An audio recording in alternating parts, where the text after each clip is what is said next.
flip this up, destroy that monster. So it's 1-for-1 removal, and your opponent used 3 cards to get Hinokamu Tsuchi out. So you're totally happy if your Sakuretsu armoring Hinokamu Tsuchi. And so it's even if it had the clause where it said, actually no, I think if you could special summon it, it would be way better. The fact you can't special summon it either, you can't really like cheat it out. So I think that just makes it really difficult. We also have the reverse of this guy too. That instead of making your opponent discard their whole hand, you actually draw 5 cards if it deals battle damage. Was that one also not good? It was also not good. Yes, you would think drawing 5 cards is crazy, but getting there is hard. Yeah, getting there is too hard. People wanted it to work. Trust me, people wanted it to work. Okay, this is a cool card. I'm curious your thoughts on this one. All right, Prohibition. When you activate this card, declare 1 card name. Cards with that name and their effects can't be used. Cards on the field before this card is activated are not affected. You activate this card, declare 1 card name. Cards with that name and their effects cannot be used. Cards on the field before this card is activated are not affected. So to clarify one thing, this is a continuous spell. So this would be like a one-sided stadium. Heck I mean, that yeah. seems pretty good. If you just know what you're playing against, you just say, would that include monsters? Like, would they want to be able to activate any monster that you named? Yeah, so Prohibition's a weird card. It's had like some corrections in like how it works over time. But basically, if you declared a monster, they would not be able to even summon that monster to the field. It seems kind of broken. That seems pretty good. You play 3 of these, and you open. If you only 3 of these in your hand, could you play all 3 immediately? So you could just lock out 9 cards of your opponent's deck, but 9 most important cards of your opponent's deck. The question would just be like, you have to know what they're playing. But I assume Yu-Gi-Oh is pretty similar to most of the card games, where once they play a card or 2, you have a rough idea of what's happening and what you're preparing to go up against. I assume. I mean, this card seems broken. It would be broken in Pokemon. It seems broken in Yu-Gi-Oh. It's What probably would be like the play pattern for this in Pokemon? Like, what would you be calling for the Pokemon viewers watching this? Well, I think it would have to be limited to.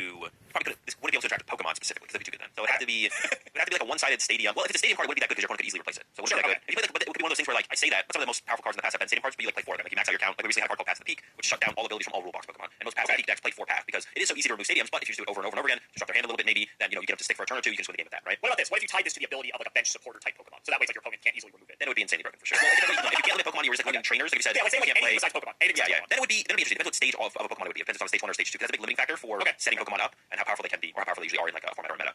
So stage 1. Yeah, if it's on stage 1 and you said like your opponent can't play Ultra Ball, that'd be pretty good. Or can't play Research, or can't play. I guess the biggest would be like playing Iono's like the big hand destruction card in the format right now. So that'd be big. If you're playing an aggressive deck, you evolve to stage 1 and say you can't play Iono for the rest of the game. Yeah, this would probably be a pretty good card. Maybe not broken. It'd be really good. Seems really good. I'm going to say this card is broken and was probably banned. Prohibition is an interesting card. I think you are 100% correct about everything you said about this card. It's funny because on paper, this card seems like it would be broken, but in practice, it doesn't seem to play out the way that people want it to. I'm not sure what it is about Prohibition. There's always times, even in modern Yu-Gi-Oh, people have tried to sideboard this card thinking, oh, if I just Prohibition, either their best monster that gets their whole combo started, or maybe their best answer to my board, hypothetically, then this card is broken. This card is crazy. And even this is an old card as well. Older Yu-Gi-Oh, they also tried to sideboard, sometimes even mainboard this card for that exact same reason. There's too many options this card just nowadays. never comes to fruition and it has just fallen by the wayside. It's a card that people always look to and they're like, damn, this card seems like it's really good. And then they try it and they're like, this is the worst card I've ever played, and they'll just stop. And it just never came to fruition. So funny to hear your take on it because this card is, I don't want to say it's bad. I want to say it's like okay. There are probably a non-zero number of games where this card has maybe won a game for someone. There are so many better things you could be doing. Instead of playing a card that specifically stops one card from being played, we have, because we can interact on the opponent's turn and such, we have just cards that are omni-negates that can negate any type of card. So if you could negate any type of card reactively to what your opponent's doing, why would you proactively call something you think they're going to do when you can just react to it and ensure it's going to get negated, if that makes sense? And I think that's just kind of the big issue with this card. That makes sense. So even there's just too many options. They still have too many options even if you do limit what would be one of the more powerful options. Correct. You would like what compared to something like Prohibition, you'd rather have a card like Rivalry of Warlords that is going to stop one specific thing, and especially coming out of the sideboard, that this card is designed to be played against like X deck, and that's a just much better way to go about it instead of like calling the best card they might have and hoping that gets you there. Ain't gonna It's a matter. little bit too situational, or a little bit too broad of options to choose from.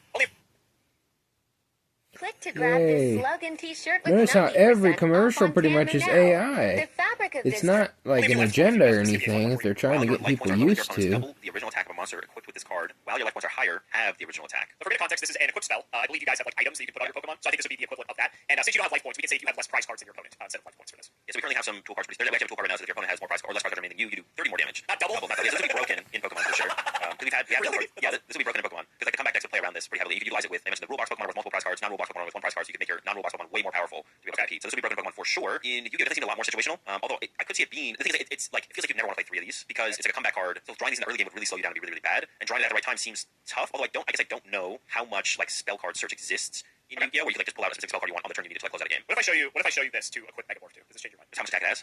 Well, there's 8,000 life points in Yu-Gi-Oh for context. Yeah, so this would just, I guess like I could see like some kind of combo deck where you just kind of you play the game through like a more board control aspect and then you go for a big one hit at some point. So I'm gonna say this card could be okay. But it's not, I don't think it's over. Like I don't think it's broken. So I don't think it was banned. It seems like maybe there's like a deck or 2 out there that like as like a combo deck. Like that's just how you play through this card pretty heavily, control the board as much as possible, get to the end game, and then this comes down to close out a game. So maybe okay, but yeah, definitely not banned. Let's talk about Megamorph. Megamorph is very funny. So in the OCG, that is our Asian territory. The OCG is separate from the TCG in respect to card releases. Their ban list is different. Everything happens in like Asia first, and then we get it a few months later. And so Yu-Gi-Oh existed in Asia a few years before it existed for us here in the States. And so Megamorph was printed actually alongside the other card I showed you, the Blue Eyes Ultimate Dragon. In the very early days, like you said, there was a combo deck where you could play another monster that would summon the Blue Eyes Ultimate Dragon out to the field, cheat it out effectively. You wouldn't have to summon it the way that it's supposed to be summoned. And because you had to pay life points to activate that effect, you then had lower life points than your opponent, assuming this is like the first turn of the game. So then you can activate Megamorph to equip it to the Ultimate Dragon and immediately just one-shot your opponent if you're going second. And this combo was so good by old Yu-Gi-Oh standards that they banned parts of the combo 5 days after they released some of these cards for people to play with them. Megamorph was obviously one of the key pieces of that combo, but it was never banned. I believe they only ever limited this card to 1 copy at worst, but it kind of sucks because people wanted to play with the combo and they never really got the chance to. Megamorph, like you said, it's a very situational card. By modern standards, this card is unplayable. By old Yu-Gi-Oh standards, it was fine. I don't think you would really go out of your way to play this card. I think it's kind of like what you said. If you have like some sort of like